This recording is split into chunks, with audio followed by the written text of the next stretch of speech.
many of you sitting here listening to that song identified with the song? Right? I thought I was the exact opposite. I just thought I was too skinny my whole life, really. And now I look back and I look at what I looked like back then, and I'm like, wow, that wasn't skinny. That was like really hot. And if I could only get back to losing some of this, and because now I'm moving into. Actually, I think I'm perfect. I'm moving on.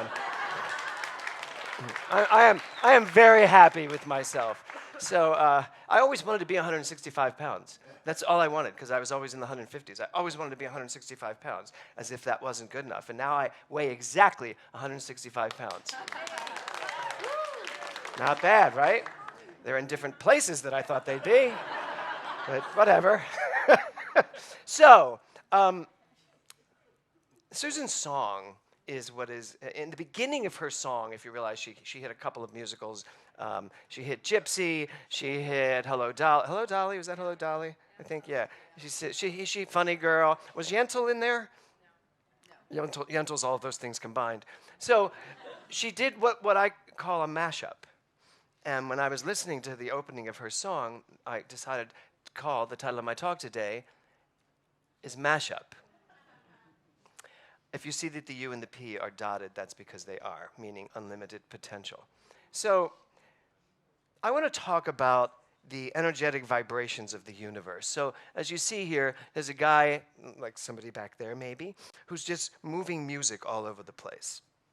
When you talk about a mashup and you talk about these young musicians that are just building this music and it just vibrates all over. I know the Draper's son writes music like this that are just so electric and so creative, and these vibrations go everywhere. Well, the thing is, we live in a universe of vibrations. Last week I talked about quantum physics in a very simplistic way. But what it really is all about is understanding that we live in a universe of vibrations. That vibrations are everywhere around us, swirling everywhere around us. Energy is everywhere around us. It's who we are. It's what we are. It's all that we are. This week I was in a conversation with someone about God, and it can get very dicey talking about God. Actually, I was in a number of conversations this week. I tend to find myself in conversations, don't you, talking about God. Because very often people want to know, what do you believe in new thought? What is new thought? Why is your thought so new? And it's not. The irony is we should be calling ourselves old thought, not new thought or ancient wisdom. Because frankly, I think the first life on earth got it right. The first man, when it first appeared, and I don't mean Adam and Eve, because we had a long talk about that this week too. It's like, if Adam and Eve is the real story, then I'd like to know where all the other types of people came from. I mean, because if Adam and Eve are who Adam and Eve are, how did we become Italians, Chinese, Jewish? How did we become all different colors and shapes and forms? So if we understand energy as it constantly bubbles up and creates, I believe that the first life on earth that was conscious of itself believed it was one with everything. I mean, when you go back and you look at the primitive beliefs, that's what they believed. They believed that everything was God. Everything was the creator. The sky, we look at that and we think, oh my God, these people were so primitive. They believed that the sun and the planets were all gods. Well, guess what? Joke's on us.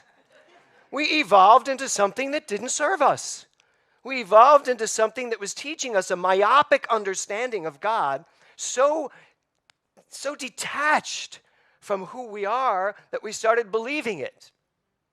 And then we realized that the more we believed it, and I don't mean to get political here today, but the more we believed it, people started realizing that they could use those beliefs to control people. And so that is what we ended up living in and as. We ended up living in this world where we used God as a control mechanism. And I think some people really got it, that that's what they were doing. But we're not there anymore, folks. And we need to go back to our ancient wisdom. We need to go back to this understanding that God is a beautiful, creative energy, nothing more, nothing less. We just have to learn how to be it, to use it. Just like Susan's song says, I am unlimited. I am a mashed version of unlimited potential.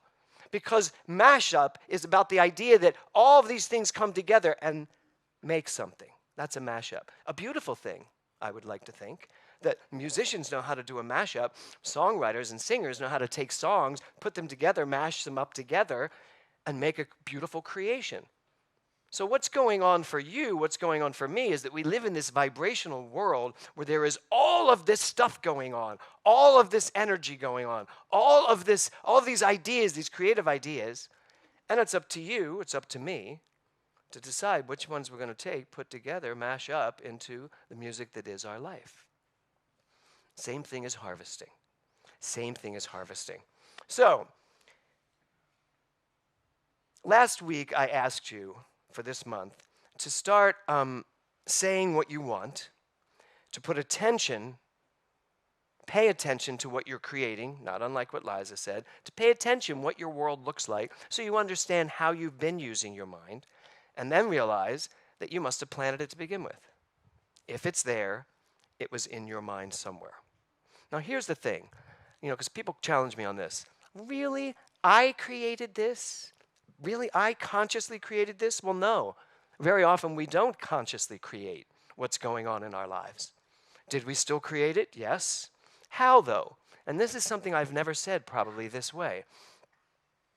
If we are part of the vibrational life and part of all the vibration that is God, we are subject to all of it. Therefore, unless we are willing to take our minds and consciously, actively, purposefully decide what we are creating, we are subject to everything else that's being created all around us. Because I am all of that. I'm all of it. What we have is volition. We have choice. We get to decide. What do I really want to be? Who do I really want to be in this world? I loved what Liza said. I'm going to harvest excellence this month.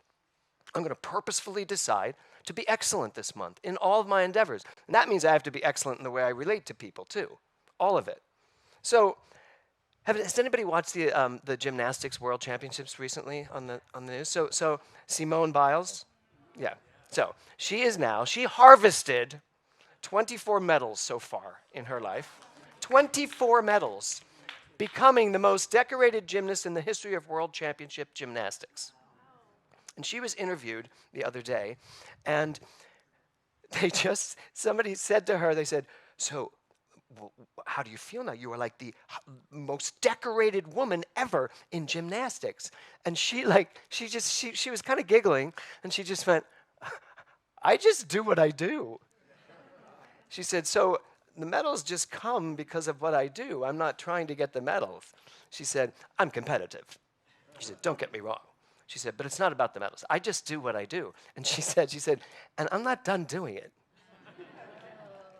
So that's really where we have to go in our minds with this concept. If you are the unlimited energy and vibrational love and creativity of the universe, and you are still breathing, you're not done. Right? You are not done. I loved in that song the idea when she gets to the end of the song and says, there is still time to live the dreams that are mine to live. So I want to disabuse anyone in this room that believes somehow any dream you may have had is in the past. Because the only thing that's in the past is your consciousness. That's it. Because right here, right now, in this moment, I am unlimited. Because I am one as all of this vibrational creativity. That's who I am. That's what I am. But in this harvesting my good, the important part of this month is to start getting that it's very easy to be pulled off course. It is very easy to just succumb to all the vibrational energy going on around us. Your excellence, your genius, your brilliance comes from you being clear on who you are in the midst of all of it, no matter what. Because ultimately, at the end of the day, what we're really walking around in is this mashup of everybody's consciousness. You know, right now, we're kind of on the same page, unless there's some of you out there going, what is he saying? Right? We're all on the same page. We all get what we're talking about here. you know? So the consciousness in this room is pretty palpable, pretty beautiful. You know, when Susan sang, I was verklempt. I was just awash in tears. You know, part of that's because as I was driving here today, I had this feeling that my daughter was not near me. And it just destroyed me. And I just got so emotional. And I was like, but in terms of God and in terms of love, can I ever be far away from anyone? Can I ever be that separate from my daughter? Well, so I called her. I like to call her when those moments come up and hear her voice on the cell phone. And wherever you are, Nora, listening, I really wish your message had been a little sweeter. Maybe a little longer and a little more congenial. It was just like, hi, Nora's phone, you know what to do. I hadn't noticed before how much it annoyed me. So, so I started talking to her. And just as I talked to her, I drove by a speed sign that said 55, which is my number with her 5. And I was like, but I wasn't good with that. I was like, that's a sign, it's there every week. Not good enough. And I'm just talking to her the whole drive here. And then when Susan started singing, and she sang that song about how close I am to, and that's who I am, I was like, well, that's the answer. That is the answer. So my mind can get blown off course, and now what am I harvesting? You know, now what mashup am I just stepping into that's not the kind of mashup I like to hear? Well, it's this mashup of pain and anguish and sorrow and grief. And it's not that I don't want to hear it. I think there's something to gain from all of it. But I choose to stay in the you're right here. You are right here with me at all times. So you get to choose what vibrations that are swirling around you decide to live from. So last week I read for you this quote. And I'm reading it again only because I think it's important to keep building on what we're learning. Ernest Holmes said, "The mouth speaks from the heart. It is impossible for a man to conceal himself. In every act, word, and gesture, he stands revealed as he is, not as he would have himself appear to be." One of the things that Susan sang in her song is that idea of, I wish I knew now. I wish I knew then what I know now. I wish I could live my life back then, not caring what other people thought of me, not caring how I showed up or how I appeared to show up, being my true, authentic self, being my actual, true, authentic self. You know, I just finished writing a new musical with my partner, Scott, and we did our first table read this week. And as we were sitting through the table read, so much of Nora is in that play. I basically gave her a voice to say what she needed to say, because she said it all to me the day she died. Before she left the house, she spoke to me about all the stuff in her life that she was over and done with. And she was pretty clear about it, where she was going, what she wanted to do, and what she was absolutely done with. People she was done with, school she was done with, just what she was done with. And so I'm listening to this play being read out on Friday night, and I'm realizing that somehow her voice through me has given voice to a character that's actually saying exactly what Susan said. I'm tired of paying attention to what everybody thinks I should be. I'm tired of everybody telling me how I should look. I'm tired of living your dream for me. What about my dream for me? I may not even know what my dream for me is because I've been so busy listening to your dream for me, I'm not even in touch with my dream anymore of what it might be. That's because of this vibrational mashup in the world where we allow the universe sometimes, and I don't mean the universe in terms of the divine universe, I mean us, minds, to somehow affect the way we even look at ourselves. So that's why this month is so important to me, harvesting the good. It means I get to look at what's all coming up in my life and what of it do I not have any need for anymore. Where am I growing vegetables I don't even like? I am done planting beets. I just can't eat them. And they kind of make my mouth red. So where are you planting things that you don't even want to eat anymore? Where are you planting things that you don't want to live anymore? Where are you planting relationships that you were done with years ago? That's really what we have to be willing to ask ourselves.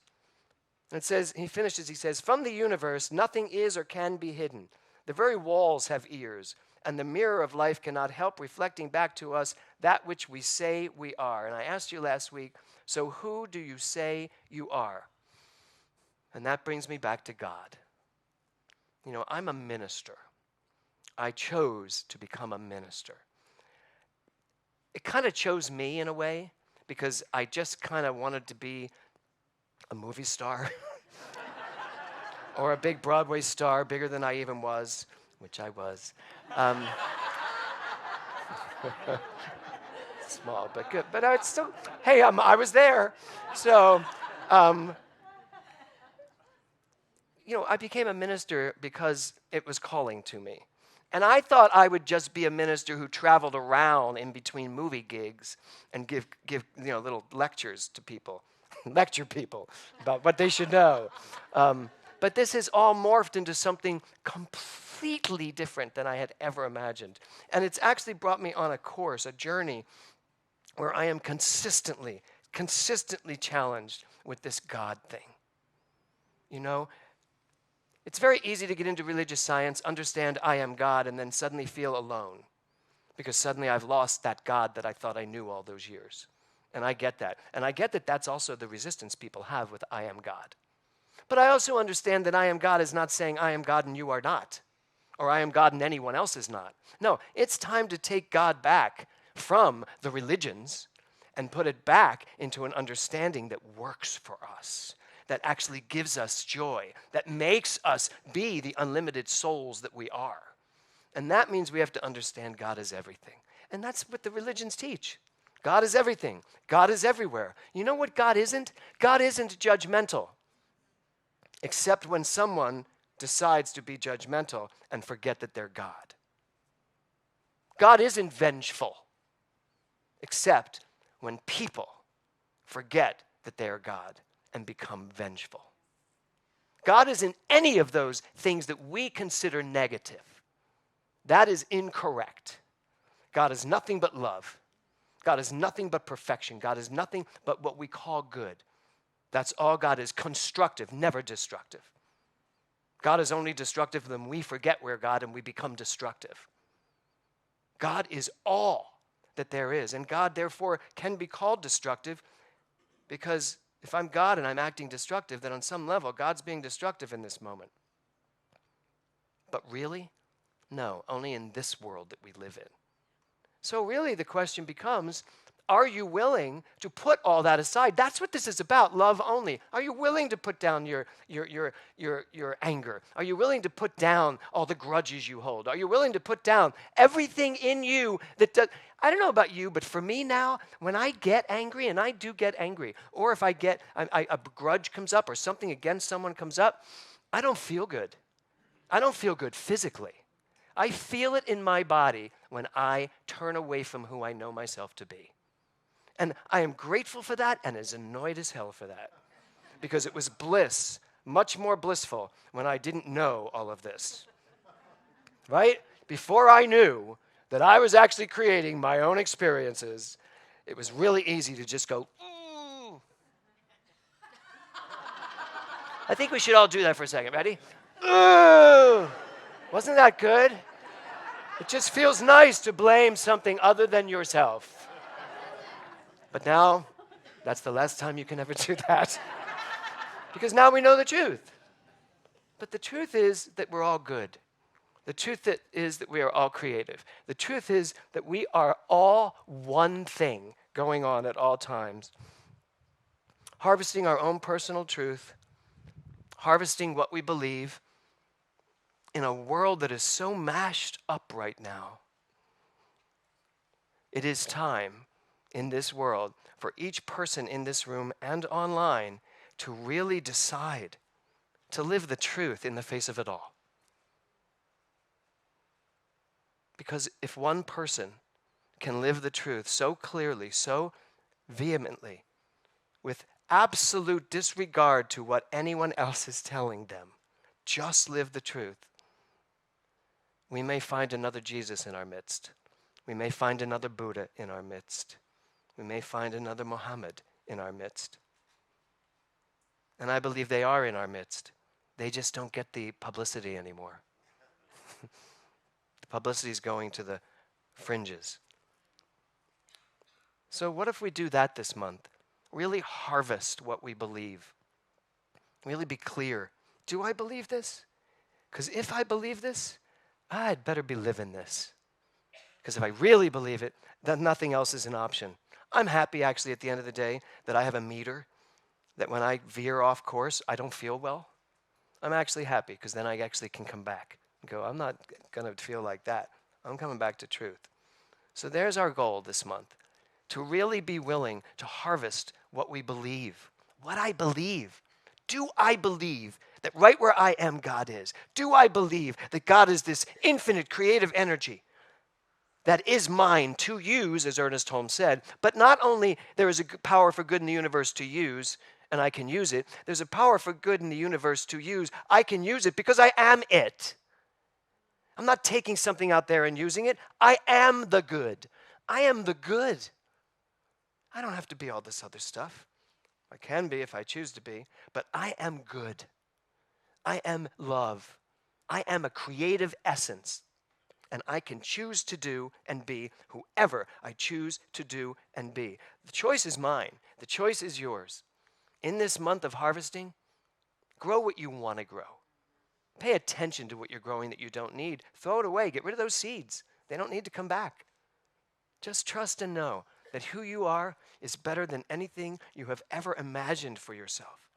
And when you start imagining it, that's when you will harvest the most magnificent life. Namaste.